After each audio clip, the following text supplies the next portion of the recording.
மனுஷன் எங்க நிம்மதியா சந்தோஷமா இருக்கானோ அந்த நாடு தாங்க நல்ல நாடு. வியாதி இல்லாம எந்த நாடு இருக்கோ அந்த நாடு தாண்டா நல்ல நாடு.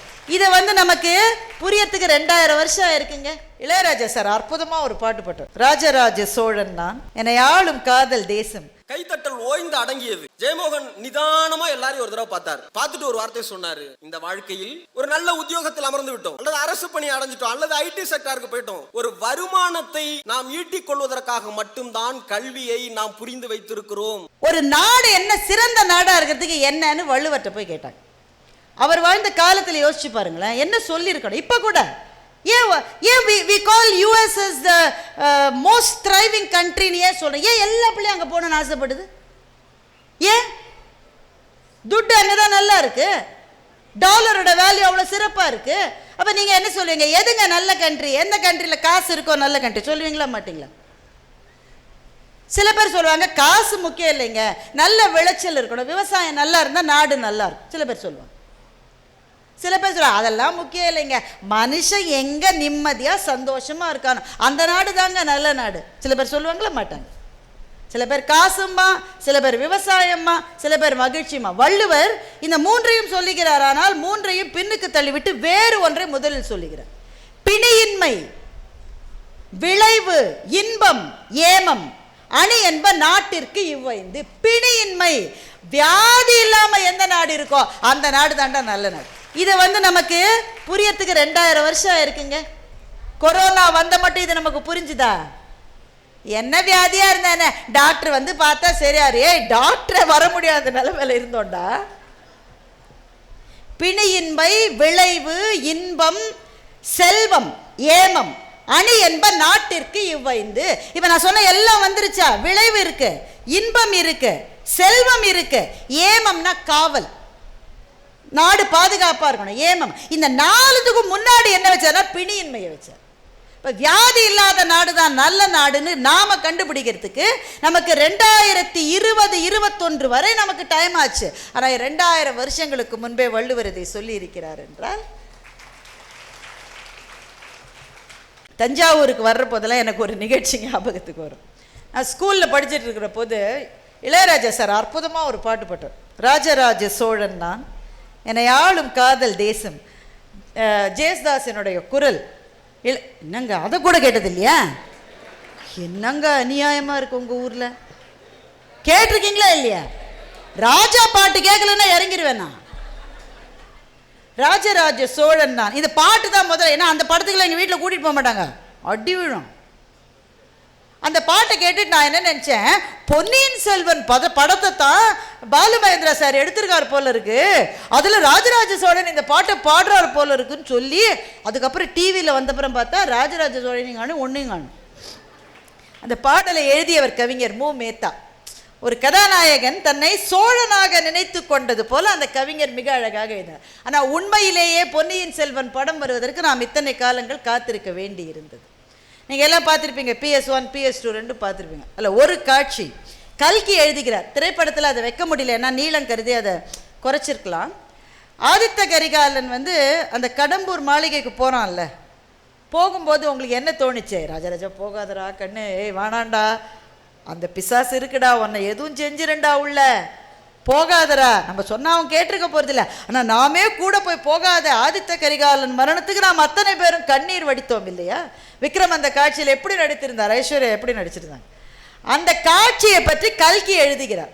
அந்த மாளிகைக்கு ஆதித்த கரிகாலன் போவதற்கு முன்னால் தன்னுடைய பாட்டனாரான மலையமானும் ஆதித்த கரிகாலனும் பேசிக்கொண்டு நடக்கிறார்கள். அவர் ரொம்ப வயசானவர். அவர் பேர் என்ன சொல்றாரு? ஜாகிரதையா இரு, இவங்க நீங்கள் அத்தனை பேர் சதி செய்யறதுக்காக உன்னை கூப்பிடுறாங்களா பேராண்டி, எனக்கு யாரும் இல்லைடா, நீ தாண்டா இருக்க, நீ தாண்டா நாளைக்கு ராஜாவாகணும், உன்னை கூட்டிகிட்டு போகிறாங்கடா, எனக்கு பயமாக இருக்குடா, வேணும்னே எனக்கு அழைப்பு அனுப்பாமல் இருந்திருக்காங்கடா, அழைப்பில்லாத இடத்துக்கு நான் வந்தால் மரியாதை இல்லைட்டா நான் உன் கூட வந்துடுவேண்ணா, பத்திரமார். ஆதித்த கரிகாலன், நீங்கள் விக்ரம் இருந்தார், அதே தான் ஆதித்த கரிகாலனோட கேரக்டர். தாத்தாவை பார்த்தா என்ன பார்த்தா உனக்கு பயந்தா மாதிரி இருக்கா தாத்தா? எனக்கு முன்னாடி எத்தனை பகைவர்கள் வந்தாலும் அவர்களை அழிக்க எனக்கு சக்தி இல்லையா என்று ஆதித்த கரிகாலன் கேட்பதாக கல்கி எழுதுகிறார். தாத்தா சொல்றாரு, உனக்கு முன்னாடி 1000 பேர் இல்லை, 1,00,000 பேர் வந்தாலும் நீ ஜெயிப்ப.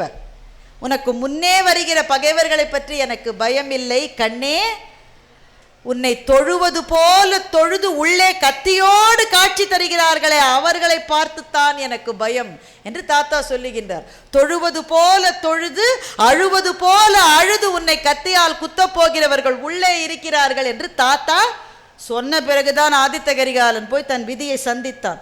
அப்போ அந்த தாத்தா சொல்லுவதாக கல்கி ஒரு திருக்குறளை எடுத்து எழுதுகின்றார். தொழுத கையுள்ளும் படையொடுங்கும் அன்னார் அழுத கண்ணீரும் அனைத்து என்று எழுதுகின்றார். இது ஆதித்த கரிகாலனுக்கு சொன்னதில்லை, நம்ம அத்தனை பேருக்கு சொன்னது.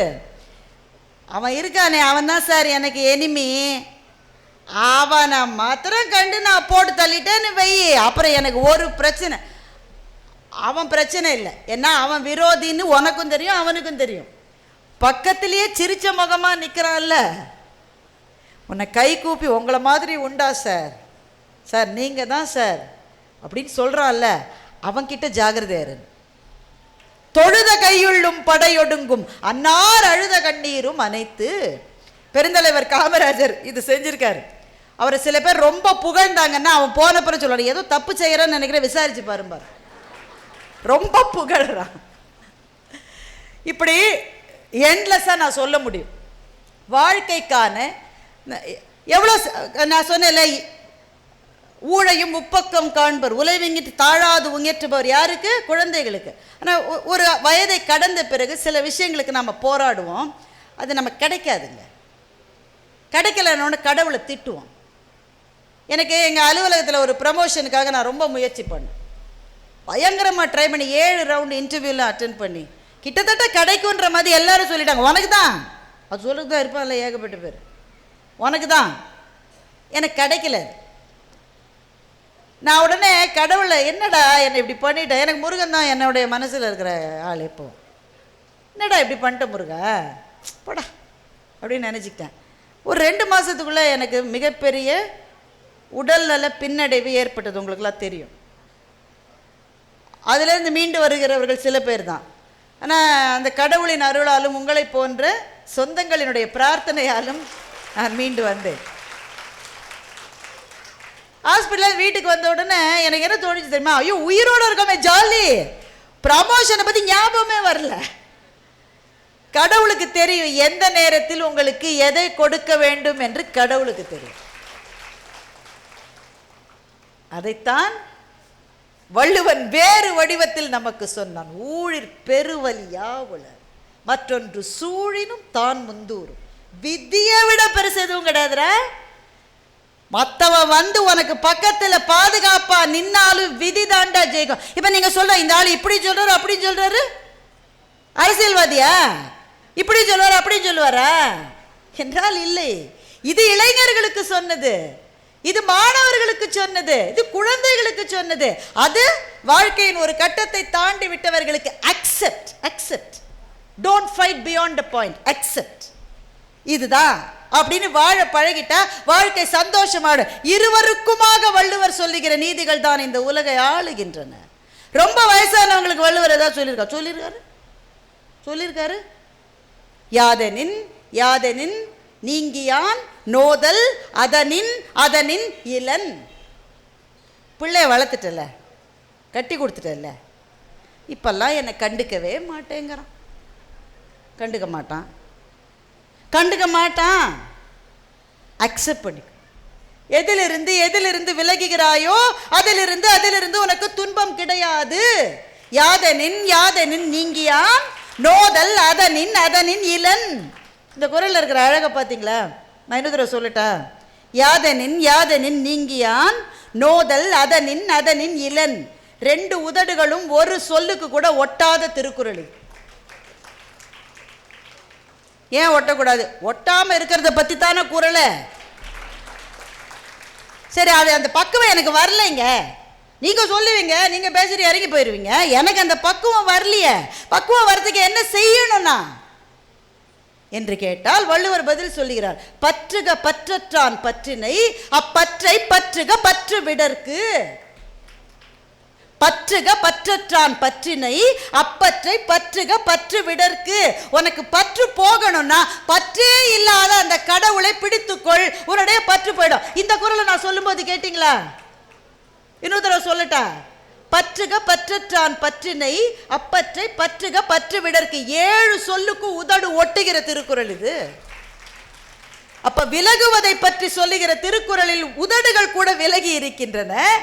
பற்றற்றவனை பற்றுவதை பற்றி சொல்லுகிற திருக்குறளில் ஒவ்வொரு சொல்லுக்கும் உதடுகள் கூட ஒட்டுகின்றன என்று சொன்னால், பெருமக்களே, வள்ளுவத்தை பற்றி பேசுவதற்கு ஒரு ஆயுள் போதாது. கொடுக்கப்பட்ட 1 மணி நேரத்தில் உங்கள் முகத்தை பார்த்து எது எது தோன்றியதோ அதை சொல்லுவதற்கான நேரமே தவிர, ஒரு கதவு முன்னால் உங்களை அழைத்து சென்று நான் நிறுத்தி இருக்கிறேன்.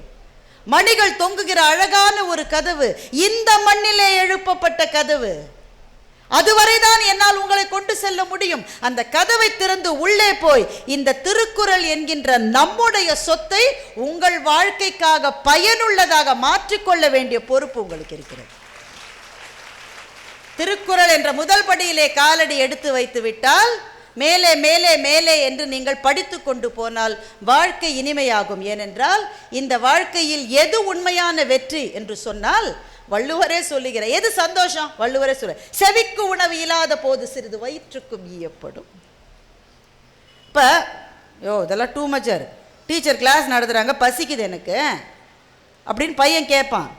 ஆனால் நடத்துகிறவங்க நடத்தினா, சொல்கிறவங்க சொன்னா, பாடுறவங்க பாடினா பசி கூட தெரியலையே எப்படி? அதைத்தான் வள்ளுவன் சொன்ன. எது இன்பம் தெரியுமா? அறிவை தேடி போவது இன்பம். அது கல்வியாலோ கேள்வியாலோ அறிவை தேடி போவது இன்பம். புரிஞ்சு படிக்கிறதுன்றது வேற, புரியும் விதத்தில் படிப்பதுங்கிறது வேற. எதுவுமே பண்ணலையா, அட்லீஸ்ட் நம்ம பாஸ் ஆயிரணும்டான்னு மக்கப் பண்ணி எழுதுறதுங்கிறது ஒரு வகை. அது கடைசி கட்டம். ஆனா கால ஓட்டத்தில் அந்த சோசியல் பிரஷர் நம்மள எங்க கொண்டாந்து நிறுத்திருச்சுன்னா, முதல் படியாவே நீ மனப்பாடம் பண்ணி எழுதினா போதுங்கிற இடத்தை நோக்கி நமக்கு நகர்த்திருச்சு.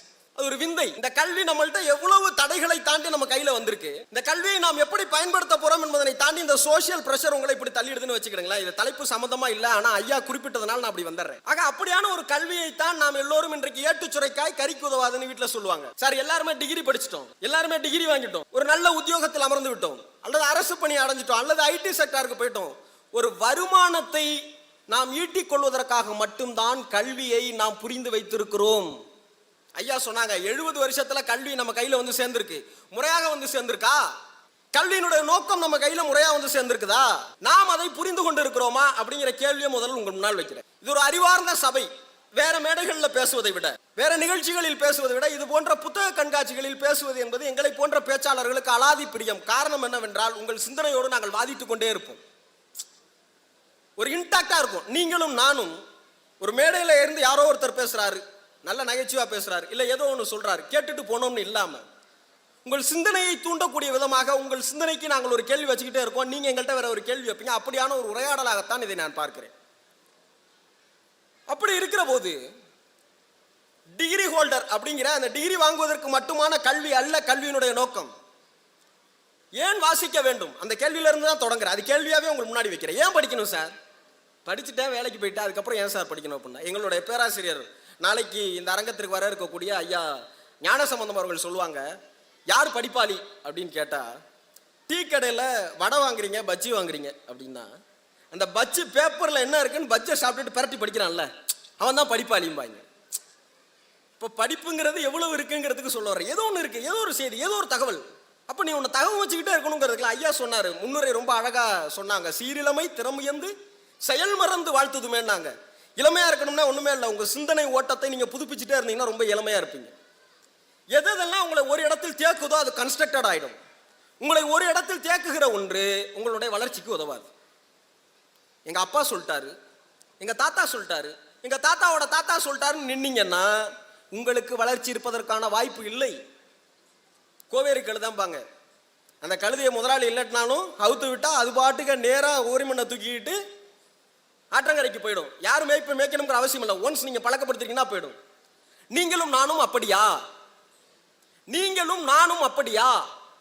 இந்த கேள்விதான் ஏன் வாசிக்க வேண்டும் என்கிற கேள்விக்கு பின்னால் இருக்கக்கூடிய செய்தி. சார், டே பை டே உலகம் மாறிக்கிட்டே இருக்கு சார். மாறிக்கொண்டே இருக்கக்கூடிய உலகத்தில் நீங்களும் நானும் அப்டேட்டே ஆக வேணாம். நான் 12th முடிச்சிட்டேன், அதுக்கப்புறம் ஏதோ ஒரு டிகிரி முடிச்சிட்டேன், அதுக்கப்புறம் நான் புத்தகத்துக்கு எனக்கு சம்மந்தமே இல்லை, நான் படிக்கவே மாட்டேன் அப்படின்னா நீங்க ஏதோ ஒரே ஒரு நிறுவனத்திற்கு மட்டுமே ஐடி கார்டை போட்டுட்டு செக்கு மாடு மாதிரி உழைக்கக்கூடிய ஒரு நபராகவே உங்களுடைய வாழ்க்கையை வாழ்ந்து முடித்து விடுவீர்கள். நான் கேட்க வர்றது வருமானத்திற்கு சம்பந்தப்பட்டது அல்ல, உங்களுடைய சிந்தனை சம்பந்தப்பட்டது. இதை ஏன் சார் வாசிக்கணும், வாசிச்சா என்ன கிடைக்கும்? இந்த கேள்வியை ஒரு கல்லூரி அரங்கத்தில் எழுத்தாளர் ஜெயமோகன் அவர்கள் ஒரு மாணவர்கள் இருக்கக்கூடிய ஒரு கல்லூரி அரங்கத்தில் ஜெயமோகன் அவர்களை பேச கூப்பிட்டாங்க. எழுத்தாளர் ஜெயமோகன் அவர்கள் பேச போயிருக்கிறாங்க. அவர் பெரிய எழுத்தாளர், கிட்டத்தட்ட 25,000 பக்கங்களுக்கு மேலாக வெண்முரசு எழுதியிருக்கிறாரு. அப்படிலாம் சொன்னால் அவங்க யாரும் அந்த அளவுக்கு மாணவர்களுக்கு இன்ட்ரெஸ்ட் இல்லை. அப்புறம் அவங்களை ஈர்க்கும் விதமாக சொல்லணுங்கிறதுக்காக இவர் தான் பொன்னியின் செல்வனுக்கு வசனம் எழுதினாருன்னு சொன்னோன்னா ஆர்ப்பரிச்சிட்டாங்க. பா பெரிய ஆளா இருப்பார் போல இருக்கேப்பா அப்படின்னு.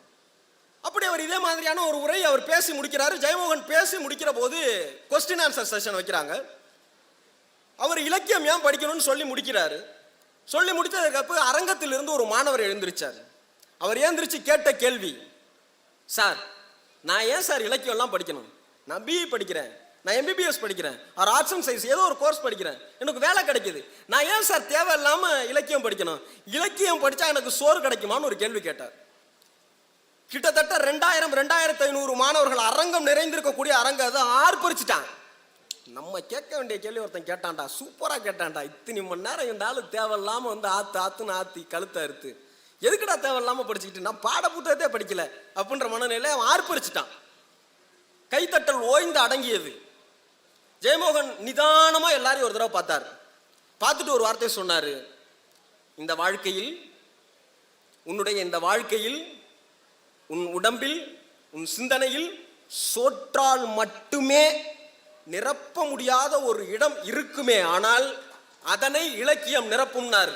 அத்தனை பேரும் ஆஃப் ஆயிட்டான். சார் ஏன் வாசிக்கணும் என்றால் இதற்காகத்தான் நாம் வாசிக்க வேண்டும், இதற்காகத்தான் நாம் வாசிக்க வேண்டும். இந்த அரங்கம் எனக்கு ஏறும்போதே எனக்கு அவ்வளோ ஆச்சரியமா இருந்தது, அவ்வளவு ரொம்ப சுவாரஸ்யமா இருந்தது அரங்கம். சிறைத்துறைக்கு வந்து புத்தகங்கள் வழங்கினதாக இருக்கட்டும், அரசு பள்ளிக்கு வந்து அந்த முன்னாள் மாணவர்கள் புத்தகம் வழங்கியதாக இருக்கட்டும். அப்புறம் ஒரு பையன் வந்தாரு, தன்ஷிக் அப்படின்னு நினைக்கிறேன், அவர் 6வது படிக்கிறாராம், புத்தகம் எழுதியிருக்கேன்னாரு. நான் மெய்சில் இழுத்துட்டேன். சார் இந்த வயசுல ஒரு புத்தகம் எழுதுறாருன்னும் போது இவர்கள் தான் வருங்கால தமிழ்நாடு, வருங்கால இந்தியா, இவர்களை போன்றவர்களுக்காகத்தான் நீங்களும் நானும் ஓடிக்கொண்டிருக்கிறோம். உங்களுடைய கனவை எது சார் விதைக்கும்?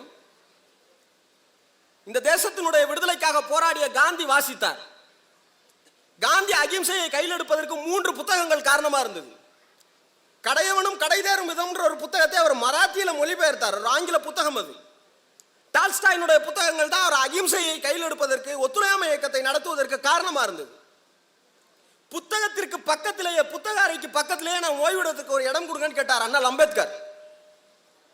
ஒரு புத்தகம் வாசித்து முடிக்க வேண்டி இருப்பதனால் தன்னுடைய அறுவை சிகிச்சையை தள்ளி வைத்தார் பேரறிஞர் அண்ணா. சார் பெரும் சாதனையாளர்கள் எல்லாமே வாசிச்சிருக்காங்க சார். சார் வாசிச்சா சாதிச்சிட முடியுமான்னு கேட்காதீங்க. இன்றைக்கு வாசிக்கிறதே பெரிய சாதனையா இருக்குது. அவசியமாக நாம் வாசித்தே தீர வேண்டிய கட்டாயத்தில் இருக்கிறோம். இந்த ஊர் சார், பெரம்பலூர் சார், வாவேசு அவர்களினுடைய அவரே பதிவு பண்றாருன்னு ஐயா சொன்னாங்க. நான் ஆச்சரியமா இருந்தது. வாவேசு அவர்கள் குறித்து எல்லாருமே பேசுறாங்க, கற்றறிந்த தமிழறிஞர்கள் எல்லாருமே பேசுறாங்க, தமிழ் தாத்தான். அவர் எங்க மாவட்டத்துக்காரர், பிறந்தவர். ஆனா இந்த மாவட்டம் தான் அவரை பாதுகாத்தது, வளர்த்தெடுத்தது. இந்த மாவட்டத்தில் தான் அவர் தமிழ் படித்தார். நாம் எல்லோரும் இன்றைக்கு தமிழை செம்மார்ந்த நடையில் எடுத்து செல்கிறோம் என்றால் அதற்கு காரணமாக இருந்த வாவேசு ஐயர் அவர்களுக்கு தமிழ் சொல்லி கொடுத்தது இந்த மண். அந்த குறிப்பு எங்கேயுமே இல்லை சார். நீங்களும் நானும் வாசிக்கலன்னா என்ன சார் ஆகும்? உங்களுடைய பெருமை என்ன என்று உங்களுக்கு தெரியாது, உங்களுடைய வரலாறு என்னன்னு உங்களுக்கு தெரியாது, நீங்கள் எப்பேற்பட்ட மரபுக்கு சொந்தக்காரர் என்பது உங்களுக்கு தெரியாது. நீங்கள் யார் என்பது உங்களுக்கு தெரியாமல் போனால் உங்களுக்கான வரலாறை எவனோ ஒருத்தன் எழுதி கொண்டிருப்பான். மேடையில் இருக்கக்கூடிய பெருந்தகை அண்ணன் ஸ்டாலின் குணசேகரன் அவர்களுடைய புத்தகம்,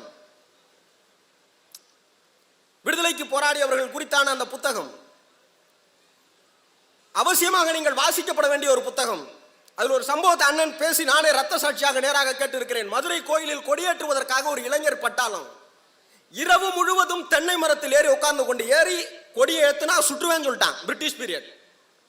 அந்த இளைஞர்கள் இரவு முழுவதும் தென்னை மரத்திலேயே இருந்து அந்த தென்னை மரம் எவ்வளவு வளைச்சா வளையுங்கிறத தெரிஞ்சுக்கிட்டு அதற்கு பிற்பாடு யாருக்கும் தெரியாமல் அந்த கோபுரத்தில் ஏறி கொடியை ஏற்றிவிட்டு இறங்கினார்கள் அப்படிங்கிற போராட்ட வரலாறை எல்லாம் அண்ணன் தேடி தேடி தேடி தேடி பதிவு செய்திருக்கிறார், உரையாக நிகழ்த்திட்டு இருக்கிறார். இந்த வரலாறு உங்களுக்கும் எனக்கும் தெரியுமா சார்? தமிழ்நாட்டினுடைய சுதந்திர போராட்டத்தினுடைய வரலாறு எத்தனை பேருக்கு கடத்தப்பட்டிருக்கிறது, எவ்வளவு மறைக்கப்பட்டிருக்கிறது? நீங்களும் நானும் வாசித்தால் மட்டும்தான் உங்களுடைய என்னுடைய வரலாறு என்னவென்றே தெரியும். உங்க மண்ணில் எவ்வளவு எழுத்தாளர்கள் இருக்கிறாங்க. நான் வந்ததுமே அந்த சகோதரரை சந்திச்சேன், சுரேஷ் ஆறுமுகம் அப்படிங்கிற ஒரு கவிஞர் எழுத்தாளர். அவருடைய பின்னணியெல்லாம் சொன்னாங்க ஐயா அவர்கள். ரொம்ப ஆச்சரியமா இருந்தது. ஒரு எளிய பின்னணியில் இருந்து கிட்டத்தட்ட 14 புத்தகங்களை வெளியிட்டு இருக்கிறார். அவர் வாங்குற சம்பளத்தை பூரா படிப்பதற்கும் புத்தகம் அச்சிடுவதற்குமே பயன்படுத்துகிறார். அவர் உங்கள் மண்ணை சார்ந்தவர் என்கிற போது நீங்கள் அவரை இறுக பற்றி கொள்ள வேண்டும். ஒரு ஹைக்கூ, அருமையான கவிதை. கரையும் காகம் வீட்டு வாசலில் உணவு டெலிவரி செய்பவர். சார், காகம் கரைஞ்சதுன்னா விருந்தாடி வந்துட்டாருன்னு சொல்லுவோம் விருந்துக்கு. அந்த 2 வரி தான் ஹைக்கூ. அது படிச்சோடனே ரொம்ப ஆச்சரியமா இருந்தது. காகம் கரைந்தது, விருந்தாடி வந்தாருன்னு தான் நம்ம சொல்லுவோம். உணவு டெலிவரி, விருந்தே வந்துருச்சு அப்படிங்கிற விதத்தில் ரொம்ப 2 வரியில சொல்லக்கூடிய ஒரு கவிஞரா இருக்கிறார். இந்த மண்ணினுடைய வரலாறு என்னவென்று யாருக்கும் தெரியவில்லை. அவர் வேற பணி செஞ்சவர் ஜெயபால் சார் அவர்கள். அவர்கள் வேற ஒரு அரசு பணியில் இருந்து அவர்கள் பணி ஓய்வு பெற்று விட்டார்கள். இந்த மண்ணுக்கு எப்படா வரலாறு இல்லாம போகுதுன்னு அவருக்கு ஒரு கேள்வி வருது. அந்த கேள்வி தான் உங்கள்கிட்ட கேட்கிறேன். ஏன் வாசிக்க வேண்டும் என்றால் அவருக்கு ஒரு கேள்வி வந்ததுல, அது எப்படா பெரம்பலூருக்குன்னு ஒரு வரலாறு இல்லாம இருக்கும், அது என்ன அப்படிங்கிறதுக்காக அவர் பணி நிறைவு ஆன பின்பு அல்லும் பகலும் இந்த ஊரை சார்ந்த செய்திகளுக்காகவே அவருடைய வாழ்நாளை அர்ப்பணித்து அவர் புத்தகங்கள் வெளியிட்டிருக்கிறார்.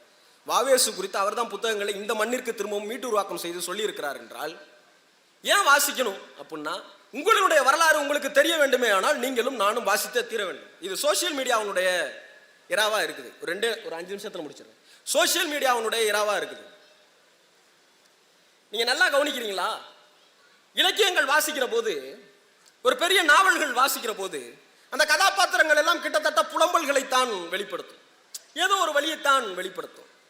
ஏன் நீங்க படிக்கணும் அப்படின்னு கேட்டா, உங்களுடைய ஒரு வாழ்க்கையில் நீங்கள் பல 100 நபர்களுடைய வாழ்க்கையை வாழ்ந்துவிட முடியும் என்றால் நீங்கள் வாசித்து தான் தீர வேண்டும். அறிவுக்கு மாற்றாக ஒன்று இந்த உலகத்தில் கண்டுபிடிக்கிற வரை புத்தகங்களை தவிர சிறந்த ஆயுதம் இந்த உலகத்தில் எதுவுமே இல்லை.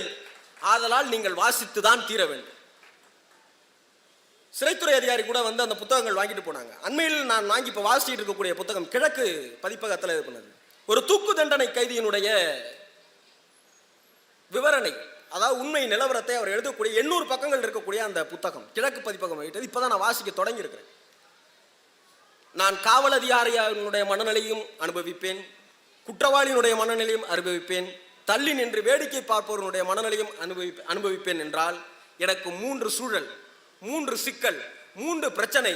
இந்த 3 பிரச்சனைகளுக்குள்ளும் இருக்கக்கூடிய செய்தி என்ன என்று எனக்கு தெரிகிற போது நான் நிதானித்து என் வாழ்க்கையில் ஒரு முடிவை எடுக்க முடியும் என்றால் அதற்கு புத்தகங்கள் தான் துணை செய்யும், இலக்கியங்கள் தான் துணை செய்யும்.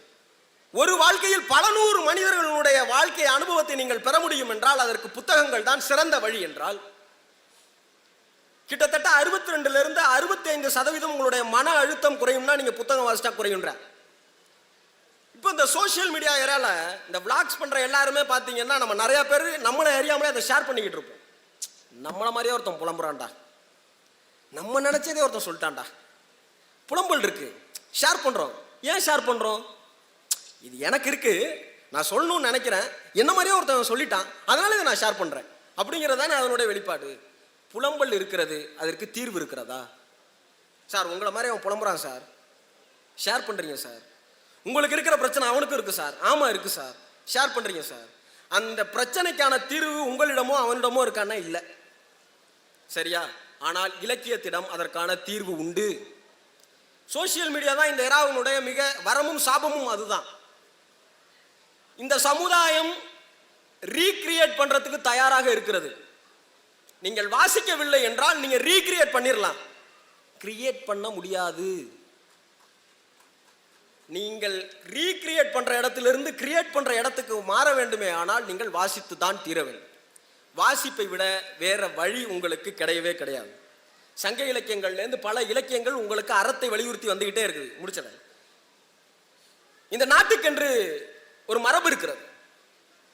உலக நாடுகள் எல்லாம் இந்தியாவை பார்த்து குறிப்பாக தமிழ்நாட்டை பார்த்து வியக்கிற விஷயம் என்னன்னா, பல மேடைகளில் பல பட்டிமன்ற பேச்சாளர்கள் சொல்லக்கூடிய ஒரு கருத்து என்னவென்றால், எப்படி 60 வருஷம் ஆயும் ஒரே மனைவியோட ஒரே புருஷனோட இருக்கீங்க, குடும்பம் நடத்துறீங்கன்றது மேலை நாட்டு சுற்றுலா பயணிகள் வருகிற போதெல்லாம் தமிழ்நாட்டை பார்த்து ஆச்சரியப்பட்டு கேட்கிற கேள்வின்னு பல அறிஞர்கள் பேசியிருக்கிறாங்க.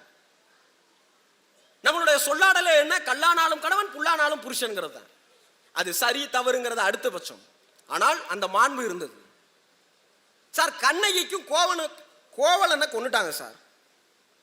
கண்ணகி ஏன் சார் மதுரையை எரிச்சான்ற விவாதங்கள் கூட வருகிறது. ஆனால் தன்னுடைய கணவனுக்கு ஒரு ஊறு நேர்ந்து விட்டது, அவன் நிரபராதி என்பதனால் அவனுக்கு நீதியை வாங்கி தர வேண்டும் என்பதற்காக அறத்தினுடைய குரலாக மதுரையை எரித்தாள் கண்ணகி. தான் புருஷனுக்கு ஒரு நியாயம் வாங்கி தரணுங்கிறதுக்காக. இந்த மாண்பை எல்லாம் சொல்லி இருக்கிறது இந்த மண், இந்த அறத்தை பேசி இருக்கிறது இந்த மண், இலக்கியங்கள் எல்லாம் இதை வலியுறுத்தி வந்திருக்கிறது. நாம எந்த நிலையில இருக்கோங்கிறத தயவு செய்து ஒரு நொடி புரிஞ்சுங்க. ஐயா அவர்கள் பேசிட்டு போனாங்க, அதை தான் நான் தொட்டு காட்டி அதை முடிக்கணும்னு நினைக்கிறேன். நான் அரசியல் பேசல. நீங்கள் யாருக்கு வேண்டுமானாலும் வாக்கு செலுத்துங்கள், யோசிச்சு செலுத்துங்க. நீங்க யாருக்கு வேண்டுமானாலும் வாக்கு செலுத்துங்கள்.